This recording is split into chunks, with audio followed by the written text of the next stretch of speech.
bénissons le Père qui nous parle et qui nous a merveilleusement bénis cette semaine au travers de notre bien-aimé Théo. Que Dieu, en tout cas, comble son serviteur parce que nous avons été bénis au-delà de toute mesure. Alors, pour ceux qui n'ont pas pu suivre certaines prédications de cette semaine, nous suggérons qu'ils puissent écouter les audios si possible, car cette bénédiction est exceptionnelle. Dieu nous a vraiment fait grâce afin d'avoir un frère comme ça qui puisse nous instruire avec beaucoup de profondeur des enseignements du Seigneur Jésus-Christ. Nous voulons essayer de suivre ses pas et continuer de parler sur ces choses. Nous sommes toujours en train de parler par rapport à la porte étroite et les chemins resserrés. Nous voulons essayer de toucher la porte étroite d'aujourd'hui. En effet, bien-aimés dans le Seigneur, il n'y a pas de porte si on ne parle pas de chemin. Et le chemin sans la porte n'aboutit à rien. C'est comme quelqu'un qui écrit une rédaction, fait très bien son introduction, il développe très bien, mais il n'arrive pas à la conclusion. Celui qui va lire cette rédaction va se poser beaucoup de questions. La terminaison n'est pas claire. Donc, le tout n'est pas non plus clair. Bien-aimé, la porte étroite, c'est la conclusion d'un parcours. Or, nous savons que l'essentiel, ce n'est pas de commencer une course. Quand nous parlons d'une course, nous parlons du chemin. Mais l'important est de bien finir la course. Or, la fin de la course, bien aimé, c'est la porte. Le retour dans la maison dépend d'une seule chose, de l'accès à la porte. La porte n'est pas le problème, mais l'accès à la porte, c'est là le problème, bien aimé. Dieu qui est grand en amour, dans son grand amour dont il nous a aimés, il a fait que cette porte ne soit pas une porte fermée, mais une porte ouverte. Mais le problème avec cette porte, c'est que cette porte n'est pas facile à trouver. J'ai béni et je rends grâce à Dieu de ce que bien aimé dans le Seigneur, l'homme, quand il était sorti de l'Éden, jusqu'aujourd'hui, du jardin d'Éden, jusqu'aujourd'hui, l'homme n'arrive pas à trouver le chemin vers bien aimé le jardin d'Éden. Certains font des études pour démontrer que c'était à l'Orient, c'était à tel endroit. Ça devrait être à côté de l'Iran, à côté de la Syrie, tout ça. Bien aimé dans le Seigneur, cette porte est mystérieuse. Et plus mystérieuse est l'accès à cette porte. Entrez par cette porte. Oh, je bénis le Seigneur pour le message de notre frère Théo. Bien aimé dans le Seigneur. Pour ne pas beaucoup dire, reprenons notre livre de Matthieu, le chapitre 7, le verset 13 à 14. Matthieu 7, 13 à 14. Entrez par la porte étroite, car large est la porte, spacieux le chemin qui mène à la perdition. Il y en a beaucoup qui entrent par là. Mais étroite est la porte, resserré le chemin qui mène à la vie. Il y en a peu qui le trouvent. Remarquez deux choses. L'action par rapport à la porte spacieuse et au chemin spacieux, c'est entrer. Là-bas, on ne parle pas de trouver. Donc, il n'y a pas question de chercher. Elle est déjà disponible, elle est déjà trouvée. Il ne faut qu'entrer. C'est ça les caractéristiques de la porte spacieuse. La porte spacieuse, bien aimée. Tu ne dois pas chercher.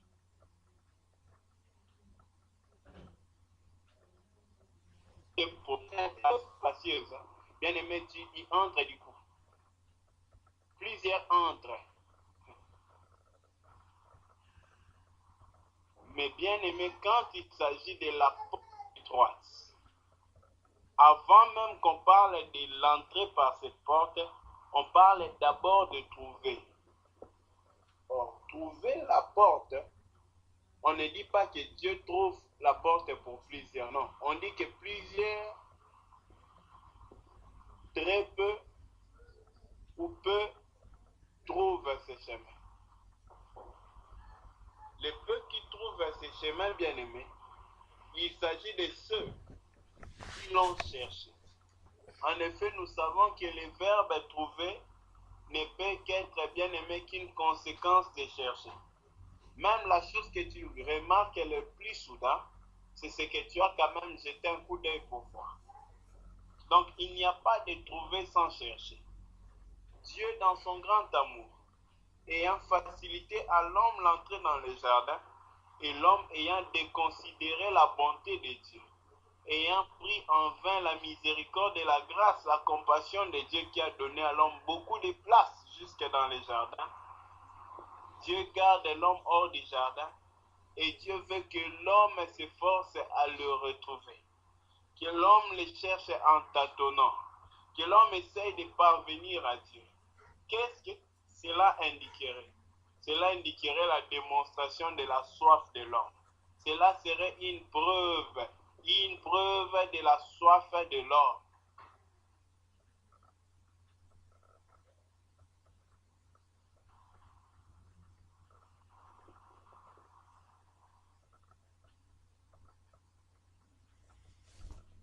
Bien-aimés dans le Seigneur,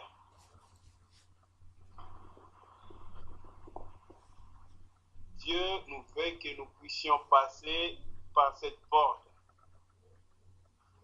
Mais Dieu ne peut pas faire notre part. Dieu ne peut pas nous faire marcher dans les chemins. Dieu peut nous aider à marcher dans les chemins. Mais Dieu ne va pas marcher avec nos pieds dans les chemins. Dieu va nous aider à ce que nos pieds puissent marcher dans les chemins si nos cœurs l'appellent. Mais Dieu ne va pas prendre nos pieds, en faire son pied pour marcher par lui-même. Dieu ne nous impose jamais. Mais le problème est que nous, bien-aimés, nous devons trouver, ensuite entrer par la porte étroite. J'aimerais prendre deux caractéristiques très encourageantes de la porte étroite.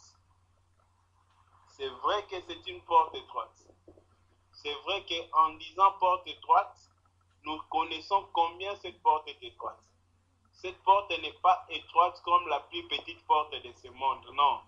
Cette porte est étroite, c'est-à-dire qu'elle est impossible. Le mot étroit là-bas, arrangeons ça dans la compréhension. Disons que la porte est impossible, parce que l'étroit là, c'est un étroit bien aimé qu'il ne faut pas comprendre en français. Quand on va dire porte étroite, si nous comprenons en français, nous allons dire que c'est une petite porte.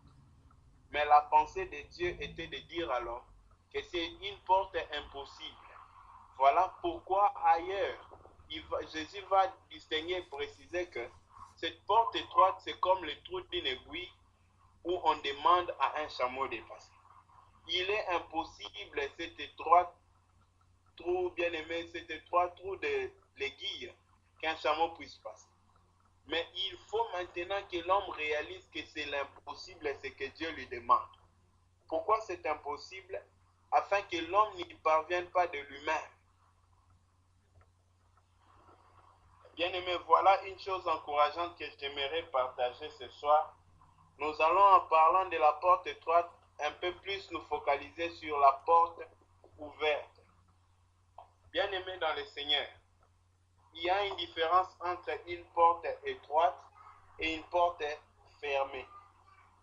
Une porte, peu importe combien étroite elle est, tant qu'elle est ouverte, il y a encore possibilité d'y entrer. Mais lorsque la porte, même si elle est large, si elle est fermée, on ne pourra plus rien faire de cela. Or, bien aimé dans les Seigneur, lisons un peu ce que nous dit la Bible en ce qui concerne la porte ouverte. Nous allons prendre nos Bibles dans Apocalypse 3, le verset 8. Apocalypse chapitre 3, le verset 8. Ici, il s'agit d'une promesse. que le Seigneur Jésus-Christ a fait à notre sœur Séverine. C'est une promesse que le Seigneur a fait à notre bien-aimée Tessia. Écoutons ce qu'il lui disait là. Il dit,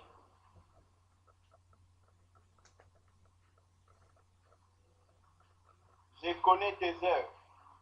Voici parce que tu as peu de puissance et que tu as gardé ma parole et que tu n'as point renié mon nom. J'ai mis devant toi une porte ouverte que personne ne peut fermer.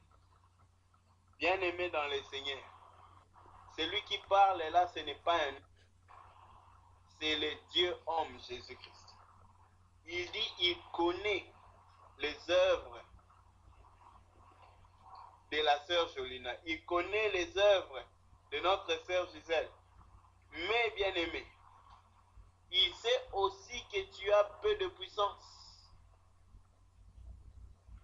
Et malgré que tu as peu de puissance, tu as gardé sa parole. Tu n'as pas renié son nom. En conséquence, il a mis une porte ouverte que personne ne peut fermer devant toi. Remarquons une chose. Celui qui met la porte, ce n'est pas l'homme. Rentrons dans les temps de Noé. Noé avait fait l'arche. Noé avait créé, bien aimé, l'espace de la porte et fabriqué les bois de la porte.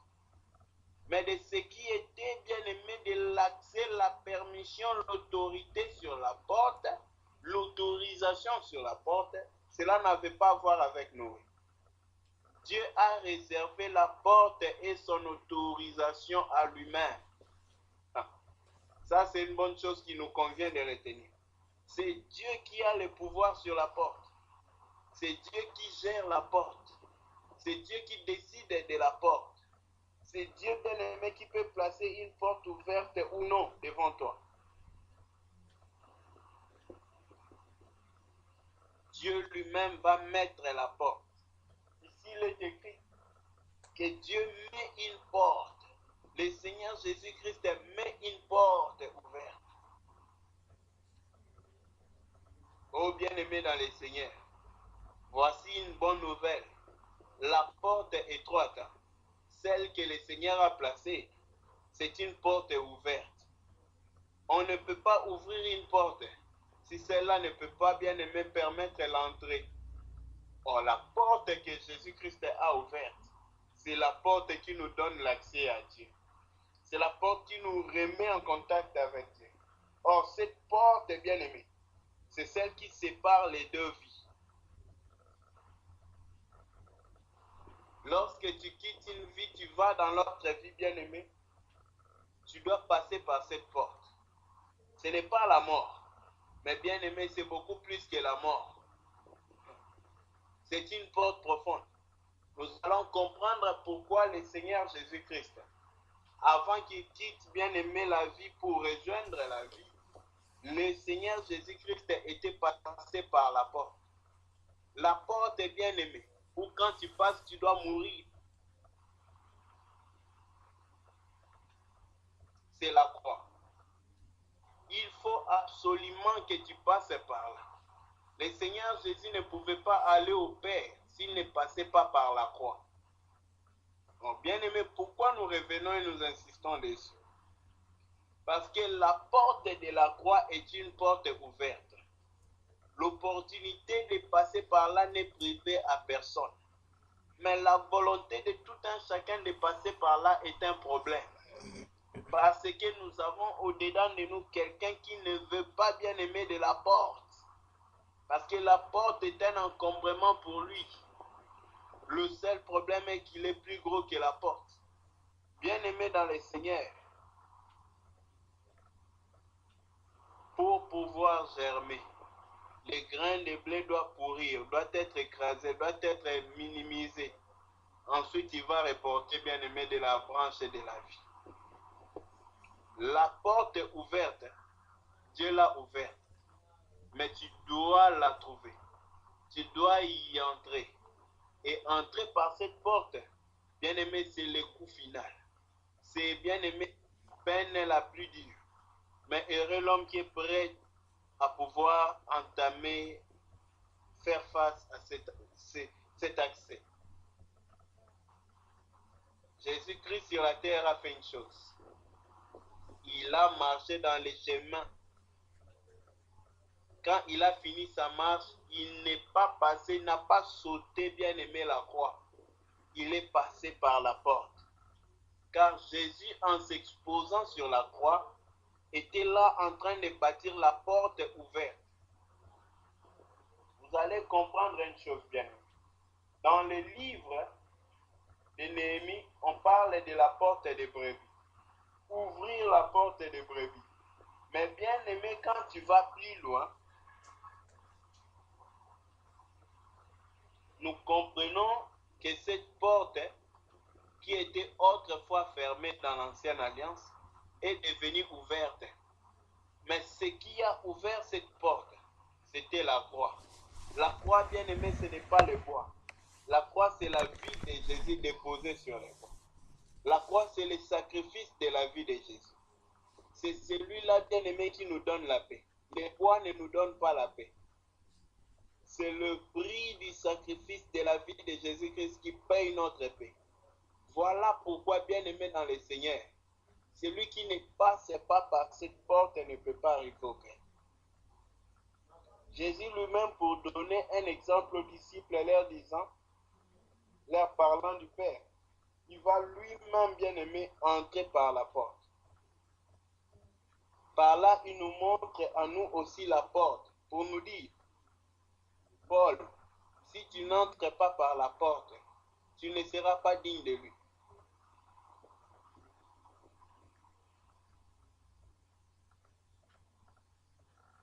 Et la porte est bien aimée. Tu ne peux pas entrer tel que tu es. Vous allez comprendre une chose. Il y a deux choses à tirer, bien aimé, de l'arche. Premièrement, c'est Dieu qui avait l'autorisation d'ouvrir la porte, de fermer la porte de l'arche et l'autorisation d'ouvrir cette porte après le déluge. Deuxièmement, dans l'arche, les lions n'étaient pas entrés avec tout son être. Quand les tigres venaient, il n'est pas entré tigre dans l'arche. Quand bien aimé les moutons, la brebis venait, la brebis n'est pas venue brebis dans l'arche. La brebis était partout dans l'arche. Brebis. Mais bien aimé hors de l'arche plutôt. Mais quand la brebis entre dans l'arche, bien aimé, cette brebis doit absolument changer.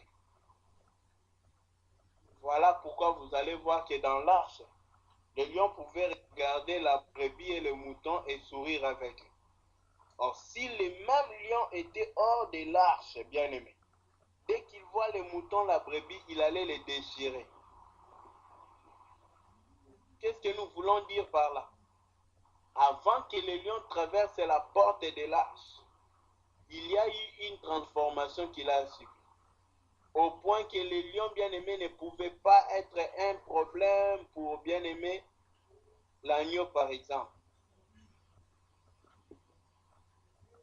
Ce qui a fait cette différence, c'est l'entrée dans l'arche. Or, bien-aimé, il y a plus que l'arche dont nous parlons en Israël. Et dans cette arche, il faut absolument, bien-aimé, que nous puissions réellement nous avancer vers le Seigneur.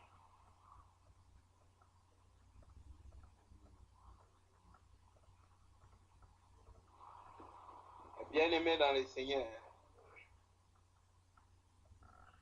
Dieu a l'autorisation. Dieu donne l'opportunité. Dieu donne la possibilité.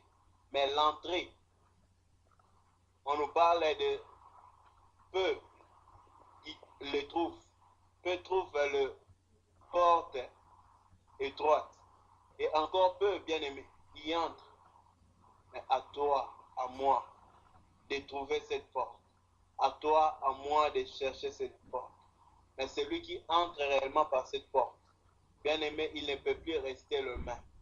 Celui qui est déjà entré par cette porte, il ne peut pas rester le même. Maintenant, quand tu regardes ta vie, je regarde ma vie. Est-ce que moi, Paul, est-ce que toi qui m'entends, tu es passé par la porte? Parce que le lion n'est pas resté le même. Le lion dans l'agneau n'était pas égal au lion bien-aimé dans l'arche. D'où vient cette différence? Comment, bien-aimé, nous pouvons comprendre? Et cela, bien-aimé, il en découle que nous, en tant qu'enfants de Dieu, nous ne devons pas nous contenter de regarder l'arche, de chercher un confort personnel sur cette terre. Non, bien-aimé, nous devons par contre chercher la justification et le salut en Jésus-Christ. Car c'est lui la porte, c'est lui le salut.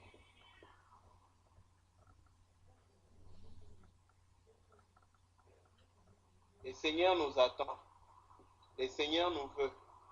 Il nous ouvre la porte et il nous ouvre les mains. Bien-aimé, plus doux, plus accueillant que le Père du Fils prodigue. Le Seigneur attend que toi et moi, nous puissions courir vers la porte étroite. Tournons nos Bibles dans Apocalypse chapitre 4, verset 1.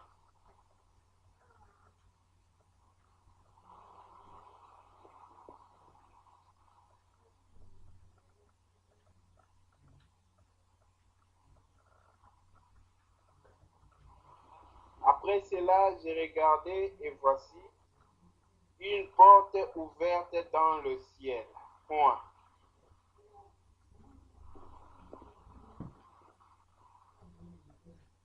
Bien-aimé, après cela, j'ai regardé et j'ai vu une porte ouverte dans le ciel. Après cela.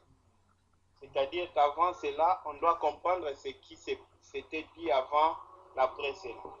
Or, en réalité, bien-aimé dans les cieux, avant cela, Daniel a vu la désolation. Daniel a vu le chaos. Daniel a vu comment les 7 églises étaient menacées de mourir. Comment l'église de la Odyssée, bien-aimé, passait pour être vivant pendant qu'ils étaient morts. Et bien-aimé dans le Seigneur, quand Jean a vu toutes ces choses, il était découragé. Il était attristé. Il était tout triste. Mais bien-aimé dans le Seigneur, Jean leva sa tête et il va voir une porte ouverte. C'est ça la porte, bien-aimé. C'est ça l'état de la porte. La porte du ciel n'est plus fermée. La porte du ciel n'est plus cachée. Mais la porte du ciel demeure cachée. Parce que la véritable porte du ciel dans ta vie, voilà comment elle se présente. À chaque fois que tu as une épreuve, ou bien aimé, tu prends une décision du fond de ton cœur, pas par rapport à quelque chose autre que Dieu. Ta décision n'a aucun autre motif que Dieu. Bien aimé dans le Seigneur, c'est que tu es déjà en train de traverser la porte. Celui qui marche vers Dieu, bien aimé, il se débarrasse de lui. Il ne vit plus pour lui-même. Il ne fait plus pour lui, mais il vit pour Dieu. Parce que, bien aimé dans le Seigneur, quand on entre par la porte, on descend dans la maison. Et dans la maison, bien aimé, si on n'a pas, on fait comment? Bien aimé, dans la maison, tu es obligé d'avoir. Il n'y a pas de si tu n'as pas. Dans la maison, tu es obligé d'avoir la vie, l'ambiance, la culture céleste. Oh, la culture céleste. Notre frère Zach nous a enseigné les 3 secrets du ciel. Le premier secret, c'est l'humilité. Et le deuxième, c'est l'humilité. Mais le troisième, alors, c'est l'humilité. Bien-aimé dans le Seigneur, voilà là le 3 secrets du ciel. Voilà là, bien-aimé, la source de l'ambiance céleste. Cette source a trois secrets. Le premier, c'est l'humilité. Le deuxième, c'est l'humilité. Mais le troisième, c'est l'humilité. Bien-aimé dans le Seigneur. Pourquoi je dis mais? C'est pour contredire que le premier n'est pas le deuxième. Mais tous les trois sont bien-aimés convergents vers une seule chose. L'humilité. Or, bien-aimé dans le Seigneur, à chaque fois que Dieu te fait passer par la croix, Dieu crée l'humilité en toi. Les conseils de l'humilité, bien-aimé, ne peuvent pas t'instruire suffisamment sur l'humilité. Mais les faits qui t'imposent de l'humilité, bien-aimé, ces faits-là vont te créer un sens de l'humilité à vie. Et le Seigneur Jésus-Christ est bien-aimé dans le Seigneur. Il veut vraiment que nous puissions nous débattre afin d'entrer par la porte. Mais pour trouver cette porte, bien-aimé, c'est pareil qu'à ce que Jésus va dire aux femmes vierges qui étaient parties chercher, bien-aimé, la lampe. Jésus va leur dire, bien-aimé dans le Seigneur, qu'elles doivent acheter. Quelqu'un aujourd'hui qui veut trouver la porte, il ne doit pas s'asseoir et puis se dire que la porte va s'afficher devant ses yeux. Il doit rechercher la porte. Et cette recherche, c'est au travers, bien-aimé, de l'huile que les femmes vierges étaient parties acheter. Ces femmes vierges allèrent pour acheter de l'huile. Ils ont dit, prêtez-nous de l'huile. On leur a dit, non, non, non. Allez vous-même auprès de ceux qui vendent de l'huile. Car notre huile n'est pas suffisante pour nous et pour vous. Or, bien-aimé, cela était prophétique. C'était pour dire alors, homme, il te convient. Homme, il faut que tu fasses attention. Bien-aimé dans le Seigneur, c'est lui qui veut trouver la porte. Cherche la porte. Et la porte, on ne la cherche pas par la méditation. On la cherche par les épreuves.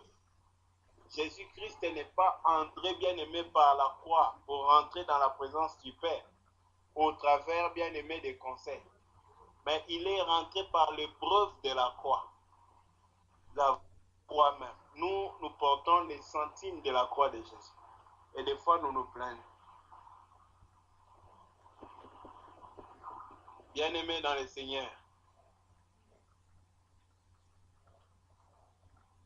celui qui veut la porte doit rechercher la porte. Celui qui trouve la porte ne peut pas s'hasarder de se contenter d'autre chose que la porte. Voilà pourquoi, bien-aimé dans le Seigneur, posons-nous la question. Est-ce que nous avons trouvé la porte ouverte? Dieu lui-même, il dispose une porte ouverte pour nous. Est-ce que nous avons la soif de connaître cette porte?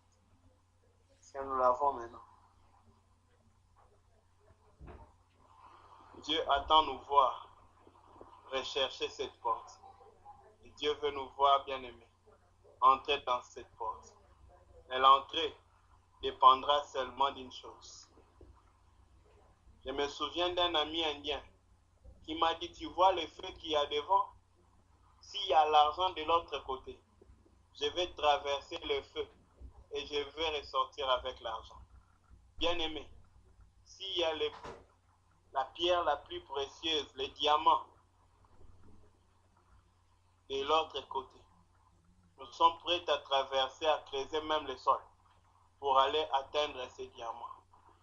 Avons-nous déjà eu la soif?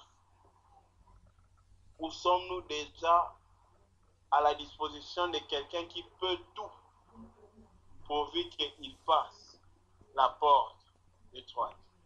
Sommes-nous déjà à la disposition de quelqu'un qui est prêt à tout laisser pour passer, bien-aimé, par la porte étroite? La vie éternelle est réservée seulement pour ceux-là qui sont prêts à tout perdre sur la terre. Leur propre vie, tout ce qu'ils ont, tout ce qu'ils sont, tout ce qu'ils font, sont prêts à tout laisser pour Christ. Bien-aimés, ceux-là ont prouvé qu'ils sont à la recherche d'une cité. Voilà comment on cherche la porte et l'entrée, en étant prêt à tout perdre pour cela. Celui-là réellement est en train de chercher. Posons-nous la question, sommes-nous en train de rechercher, bien-aimés ceci? Posons-nous la question, avons-nous trouvé la porte ouverte? Que le Seigneur nous bénisse. Amen.